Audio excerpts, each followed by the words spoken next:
En agosto de 2022, dos trabajadores en los bosques de Alaska se toparon con una vieja cabaña que había crecido en los árboles.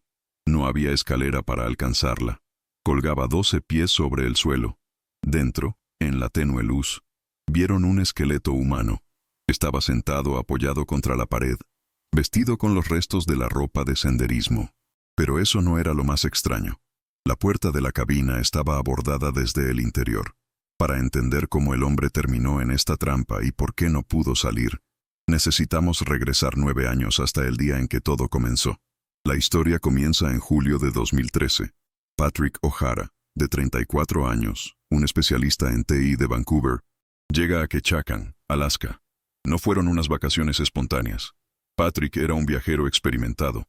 Había estado caminando en los bosques de Columbia Británica durante años. Sabía cómo navegar y sabía cómo sobrevivir en la naturaleza. Era metódico y cauteloso tanto en el trabajo como en sus pasatiempos. Su viaje a Alaska fue la culminación de una preparación extensa. Planeaba caminar solo a lo largo de una sección difícil y raramente visitada de la ruta costera en el Bosque Nacional Tongass. Esto es 17 millones de acres de tierra salvaje, casi intacta. Densos bosques de coníferas donde los árboles se unen tan juntos que el suelo apenas ve el sol. La lluvia constante hace que Ketchikan sea uno de los lugares más húmedos de América del Norte.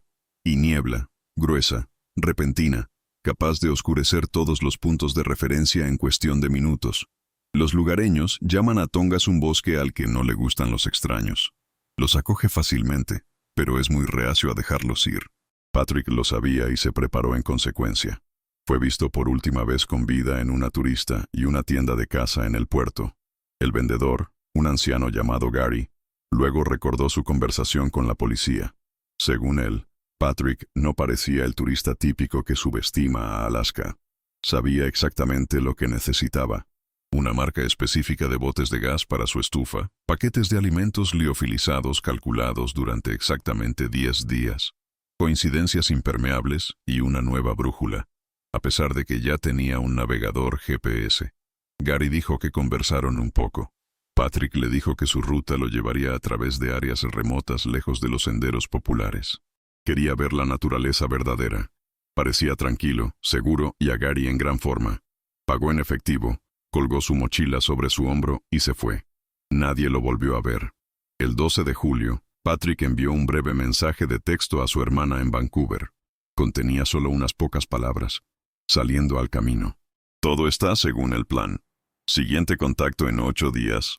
8 días fue el periodo de tiempo que había establecido para sí mismo con un amortiguador de 2 días. Su familia no estaba preocupada. Estaban acostumbrados a sus viajes y sabían que la comunicación a menudo era imposible en el desierto. Pasaron 8 días. 20 de julio. No había noticias de Patrick. Su familia esperó. Pasaron 2 días más. El tiempo extra que había permitido. 22 de julio. Silencio.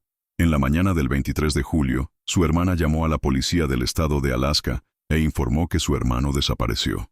La búsqueda comenzó. Un equipo de rescatadores voluntarios de Ketchikan se unió al esfuerzo. Locales experimentados que conocían estos bosques como el dorso de sus manos. Sabían que el tiempo estaba en contra de ellos. En Tongass, una persona que ha perdido el camino puede congelarse hasta la muerte incluso en verano. Las noches son frías aquí y la lluvia constante rápidamente conduce a la hipotermia.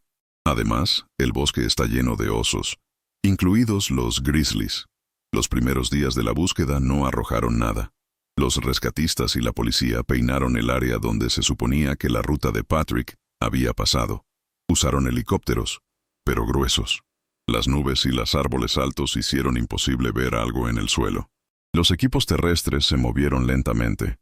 El bosque era tan denso que solo podían cubrir unas pocas millas al día.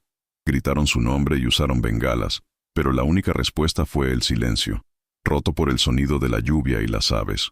Parecía como si el bosque hubiera tragado al hombre sin dejar rastro. La esperanza se desvaneció con cada día que pasa. En tales condiciones, si una persona está lesionada, por ejemplo, rompe una pierna, sus posibilidades de supervivencia son cercanas a cero. Los buscadores ya estaban preparándose para lo peor. Ya no buscaban una persona viva, sino para un cuerpo. Y luego, en el 7º día de la búsqueda, uno de los grupos se topó con algo. Aproximadamente media milla del sendero principal, en un pequeño claro junto a una corriente, vieron su tienda. Pero el descubrimiento planteó más preguntas que respuestas. Este no era el campamento de un hombre en apuros. Todo fue cuidadosamente ordenado. La tienda no había sido simplemente plegada, sino que profesionalmente enrollada y empacada en su bolsa de compresión. Junto a estableció su mochila, también completamente ensamblada. El saco de dormir, la alfombra y la ropa estaban perfectamente doblados y listos para el transporte. No había signos de una lucha en el suelo, ni alimentos dispersos que pudieran atraer animales salvajes. No había señales del propio Patrick. Los expertos forenses que llegaron a la escena estaban desconcertados. La escena parecía absurda. Parecía como si Patrick O'Hara lo hubiera hecho. Se levantó por la mañana, desayunando tranquilamente. Empacó cuidadosamente todas sus pertenencias. Roto campamento, puso su mochila en el suelo, lista para partir, y luego desapareció. No podría haber ido lejos sin su mochila. Contenía todo su equipo, comida y un mapa. Después de buscar cada centímetro del claro, los buscadores no encontraron nada, sin rastros de sangre, sin restos de ropa, ni siquiera huellas claras en el suelo húmedo, excepto los suyos. La búsqueda continuó otra semana, pero fue en vano. Finalmente, se canceló la fase activa de la operación. Patrick O'Hara fue declarado oficialmente desaparecido. Su caso fue archivado como sin resolver, convirtiéndose en uno de los muchos misterios que se llevan a cabo dentro del interminable bosque de Tongass. La familia se quedó sin respuestas, y los rescatistas con una sensación persistente de que habían encontrado algo que desafió la explicación lógica. La historia habría sido olvidada como docenas de otros. Pasaron 9 años. El caso de Patrick O'Hara se enfrió. La familia había dado la esperanza de encontrarlo durante mucho tiempo, de encontrarlo vivo. La historia de su desaparición se convirtió en una leyenda local, una de muchos que abundan en los bosques alrededor de Ketchikan. Un excursionista experimentado que se instaló y desapareció en el aire, dejando atrás solo su equipo perfectamente lleno. El bosque lo mantuvo en secreto hasta agosto de 2022. Ese mes, 2 capataces, Mark Collins y Dave Miller, estaban trabajando bajo contrato con el Servicio Forestal de los Estados Unidos. Su trabajo era evaluar la condición de los árboles en un sector remoto de Tongass que no había sido inspeccionado durante décadas. Fue un trabajo de rutina difícil. Pasarían varios días en el bosque donde no había senderos ni comunicación. Su ruta estaba a más de 7 millas del sendero turístico conocido más cercano.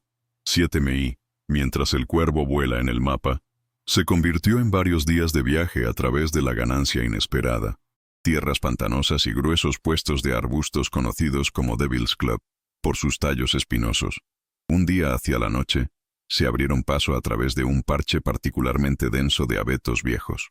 Mark, que lideraba el camino, se detuvo para verificar el mapa y miró hacia arriba, muy por encima del suelo, encajado. Entre los troncos de 4 árboles poderosos, vio algo antinatural. Era un rectángulo oscuro, una forma geométrica regular donde debería haber solo líneas caóticas de ramas y troncos. Llamó a Dave. Juntos se acercaron. A una altura de aproximadamente 12 pies, o aproximadamente 4 metros, colgaban una vieja estructura de madera. Estaba hecho de tablas de malla resistentes cubiertas de musgo. No era una cabaña adecuada, sino más bien como una caja grande. Una cabina de aproximadamente 3 metros cuadrada. Se quedó firmemente en vigas gruesas conducidas directamente a los troncos del árbol.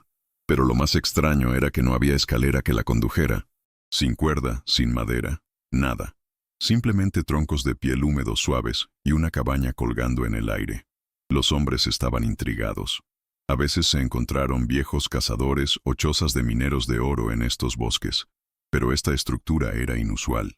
Como escaladores profesionales de árboles, tenían el equipo necesario con ellos. Mark, el más experimentado de los dos, se puso las patas de los gatos, los picos notables para trepar los árboles y asegurar una cuerda de seguridad. Comenzó a escalar uno de los bañador. Después de unos minutos, estaba nivelado con la cabaña. La puerta estaba cerrada. Lo empujó, pero no se movería. Caminó alrededor de la cabaña en una repisa estrecha, examinando las paredes. No había ventanas, solo ranuras estrechas entre las tablas. Mostró su linterna en una de las ranuras. Estaba oscuro por dentro, oliendo húmedo y pudrición. Regresó a la puerta e intentó abrirla con el hombro. La vieja madera crujió. Se fue de nuevo, y una de las tablas del marco de la puerta se dio con un fuerte crack. La puerta crujió abierto. Lo primero que golpeó su nariz fue el olor. No era solo el olor a podredumbre. Era un olor pesado, seco y polvoriento de descomposición. Mark mostró su linterna adentro. El haz de luz atrapó a la figura sentada contra la pared opuesta. Estaba vestido con los restos hechos jirones de una chaqueta azul y pantalones oscuros. La cabeza de la figura estaba inclinada de antivisión hacia su pecho. Mark gritó, a pesar de que ya sabía que no tenía sentido. No hubo respuesta. Él apretó por dentro. El piso estaba cubierto con una capa de polvo, y las agujas de pino atravesaron las grietas. Cuando sus ojos se ajustaron a la tenue luz, se dio cuenta de que no estaba mirando un cuerpo. Estaba mirando un esqueleto humano completo. Los huesos eran blancos amarillentos, unidos por los restos de ligamentos secos y ropa. El cráneo yacía por separado a pocos metros del esqueleto contra la pared como si se hubiera colocado allí. Mark se congeló, tratando de comprender lo que estaba viendo.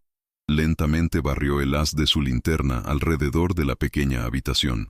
En la esquina había una mochila turística moderna, precisamente como la que se vendió hace 10 años. Junto a él, en el piso yacía una pequeña maceta de metal que contiene una masa petrificada seca que parecía gachas. No muy lejos del esqueleto, coloca una vieja radio oxidada. Mark se congeló. Se acercó a la puerta desde adentro y mostró su flashlight en él. Lo que vio hizo que su corazón fuera de carrera. La puerta estaba abordada con varios tablones gruesos clavados sobre ella, pero fueron clavados desde el interior. Las uñas estaban dobladas de su lado. Quien había estado aquí se había encerrado en... Luego su mirada cayó en la pared al lado de la puerta. La madera estaba cubierta de rasguños profundos.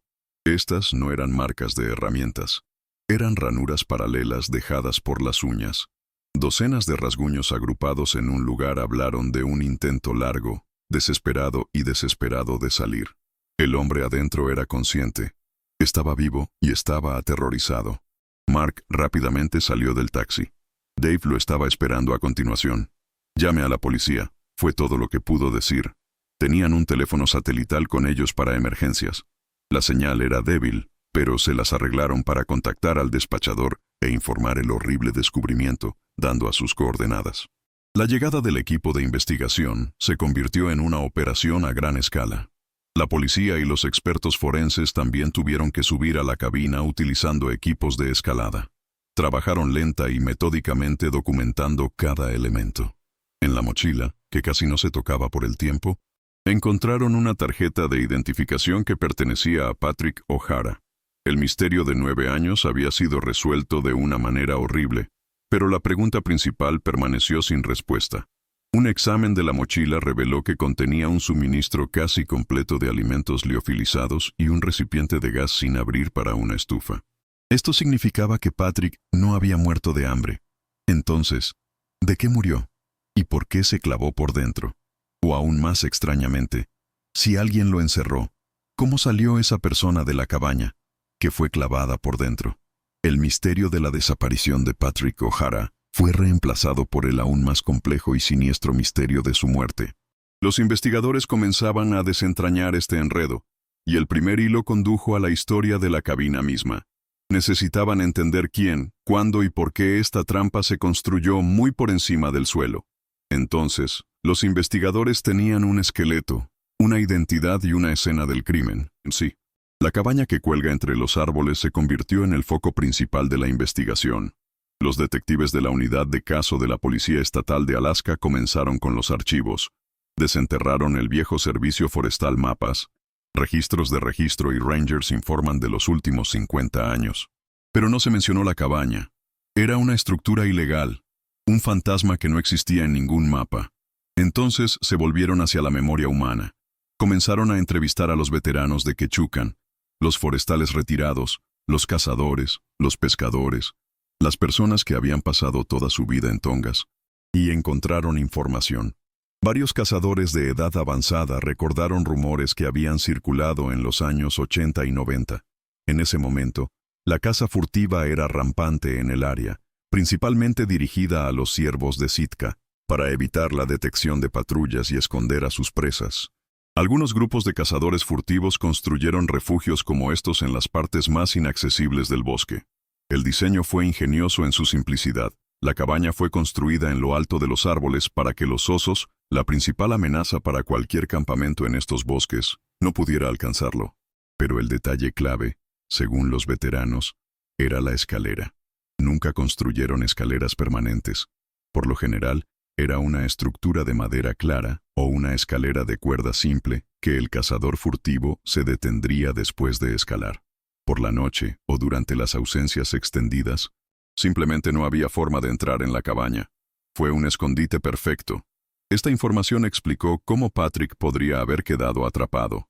Si hubiera encontrado la cabaña con la escalera en su lugar por alguna razón, subió y luego la escalera cayó o fue removida, habría quedado atrapado. Pero esto planteó una nueva pregunta aún más importante. ¿Estaba la escalera allí cuando llegó allí? Y si es así, ¿qué le pasó? Mientras tanto, los expertos forenses estaban trabajando en el caso. Los restos de Patrick fueron llevados a un laboratorio en Anchorage. Después de 9 años en una cabina sin sellar expuesta a fluctuaciones de humedad y temperatura, los huesos no pudieron decirles mucho, pero lo que les dijeron que volteó el caso. Primero se confirmaron los rasguños en los huesos de su dedo. Esto indicó que de hecho se había frotado los dedos contra las paredes de madera hasta que sangraron en un intento de escapar. Segundo, el análisis de los huesos no reveló signos de escorbuto o otras enfermedades asociadas con el hambre prolongada. Esto coincidió con el descubrimiento de la comida en su mochila. No murió de hambre. Los expertos gobernaron la hipotermia como la causa de la muerte. En una cabina no aislada a 12 pies sobre el suelo, la temperatura en la noche cayó a casi 0.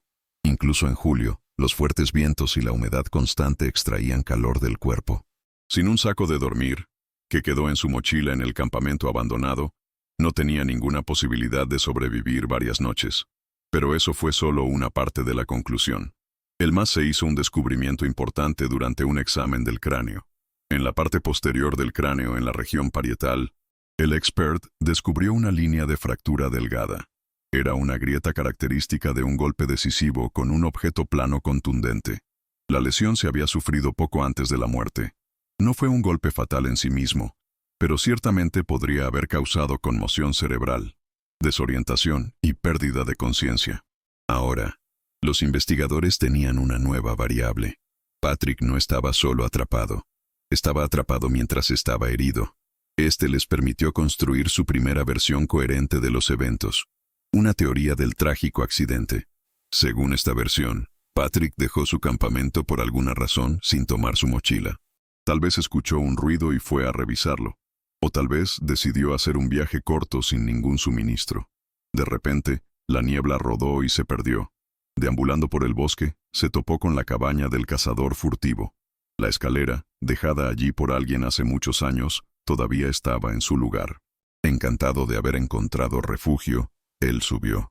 Dentro de la oscuridad, podría haberse resbalado en el piso mojado o tropezando, golpeando su cabeza en la pared o una viga de soporte.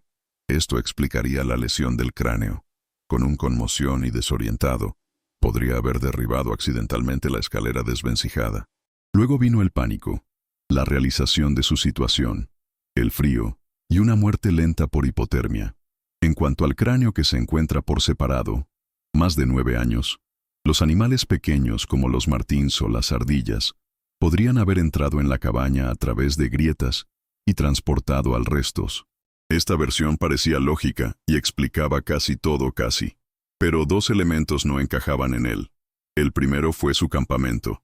¿Por qué un turista metódico y experimentado empacaría todas sus pertenencias, incluida su tienda y saco de dormir, solo para dar un corto paseo en el bosque sin nada de eso? Desafió el sentido común y la psicología de cualquier excursionista experimentado. Y la segunda cosa más inexplicable fue las tablas clavadas desde el interior. Ninguna de las versiones que involucran una caída accidental explicó por qué un herido y el hombre en pánico gastaría su última fuerza para barricarse aún más segura. Esta acción fue completamente ilógica, a menos que se estuviera escondido de alguien si lo que tenía miedo estaba afuera. Este detalle destruyó toda la teoría ordenada de un accidente. Sugirió que alguien más podría haber estado involucrado en esta historia.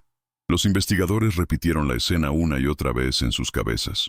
Patrick, herido y aterrorizado, tablas por la puerta de la cabina desde el interior mientras algo está sucediendo afuera.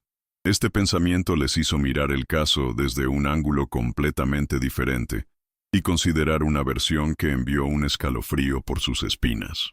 La versión del asesinato intencional. La teoría del accidente se vino abajo debido a un detalle. Los tableros fueron clavados desde el interior. Esta acción no tenía sentido para alguien que intentaba escapar, pero tenía sentido para alguien que intentaba esconderse. Esta conclusión obligó a la investigación a tomar el único camino restante, el camino que condujo al asesinato intencional. Comenzaron a reconstruir los eventos no desde el punto de vista de Patrick, pero desde el punto de vista de un enemigo hipotético. ¿Qué pasaría si Patrick O'Hara hubiera encontrado a alguien en el bosque ese día de julio a quien se suponía que no debía conocer? ¿Quién podría haber estado en ese desierto a 7 millas de los senderos? La respuesta fue obvia. Cazadores furtivos. Las mismas personas que podrían haber construido esta cabaña hace muchos años probablemente todavía estén presentes. La nueva versión de los eventos en los que los detectives comenzaron a trabajar era mucho más oscura y más violenta. Imagine la mañana del 12 de julio de 2013. Patrick, como se esperaba, rompe el campamento. Metódicamente empaca todas sus pertenencias en su mochila, listo para continuar su caminata en solitario. Deja el claro y pasa a un sendero de animales apenas visible. Unos cientos de metros después, tropieza con nuevos signos de actividad humana. Tal vez ve el cadáver de un ciervo matado ilegalmente, o los restos del campamento de un cazador furtivo. Y en ese momento los encuentra. Uno o más hombres armados. No esperaban ver a un turista aquí, y no esperaba verlos aquí. Patrick presencia un crimen.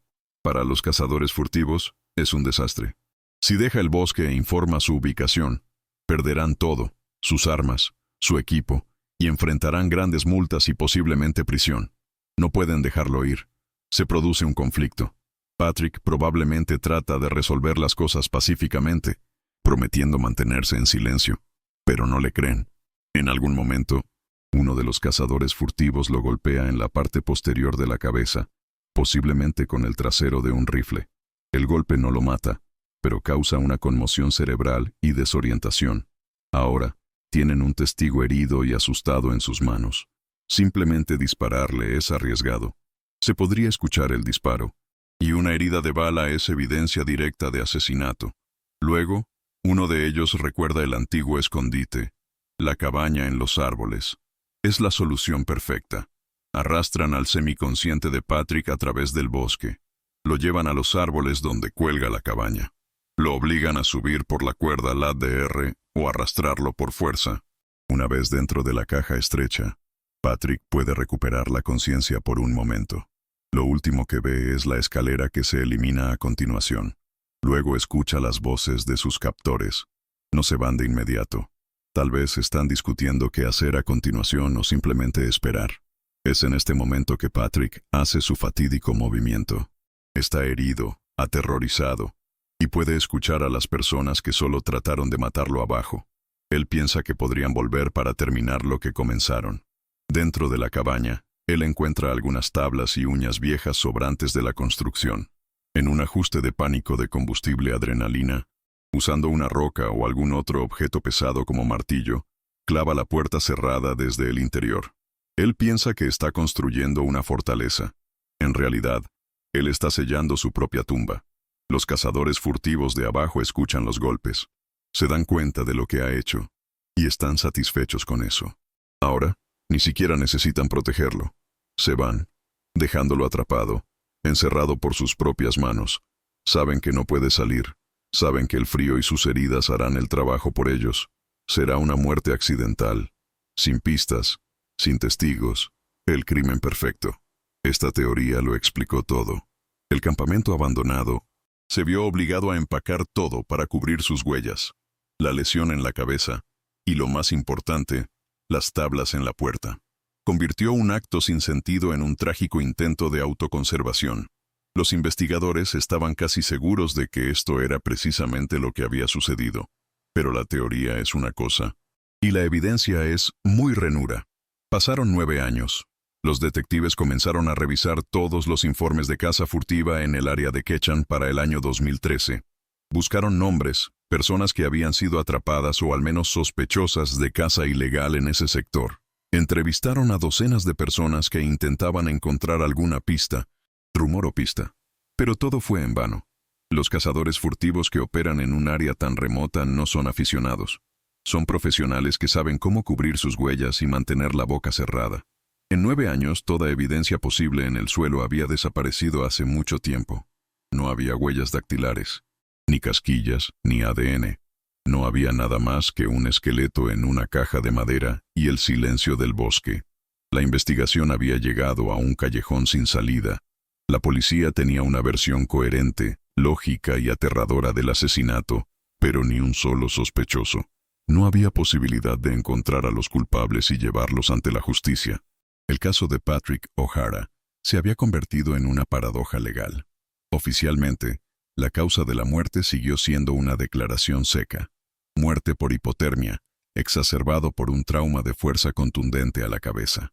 La causa de la lesión en la cabeza fue listada como desconocida.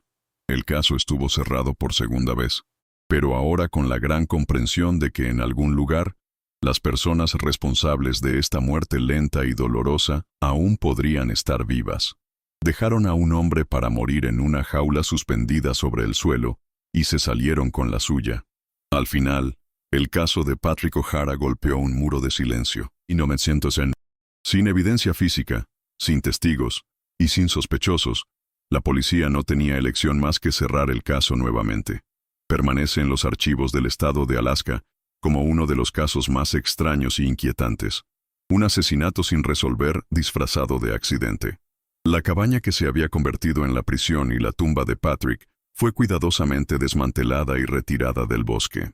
No podían dejar atrás esta sombría estructura, ya que podía atraer a otros turistas curiosos y conducir a nuevas tragedias. Ahora solo 4 árboles de piel viejos se encuentran en el sitio, y nada nos recuerda que una trampa mortal una vez colgaba entre ellos.